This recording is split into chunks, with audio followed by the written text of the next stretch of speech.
అమ్మా కొత్తగా జన్మించాలి. ఇప్పుడు ఎట్లా జన్మిస్తారు? మీరు కొత్తగా జన్మించాలి. కొత్తగా జన్మించమన్న దానికి అర్థం ఏంటంటే పరిశుద్ధాత్ముని నువ్వేం చేయాలి? పొందుకొని పరిశుద్ధాత్ముని రూపంలో ఉండాలి. హల్లెలూయా. నువ్వు పరిశుద్ధాత్మను రూపంలో ఉండాలి. నువ్వు నీటి మూలముగా రక్షణ పొందినప్పుడు పరిశుద్ధాత్మలో కూడా బాప్తిసము పొందాలి. చాలా మంది పరిశుద్ధాత్మలో బాప్తిసము పొందలే.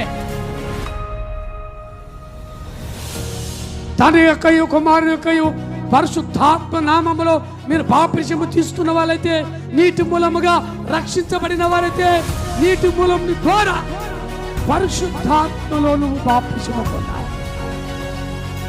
పరిశుద్ధాత్ముడు నీకు బాప్తిసము ఇస్తే నువ్వు నూతన సృష్టి.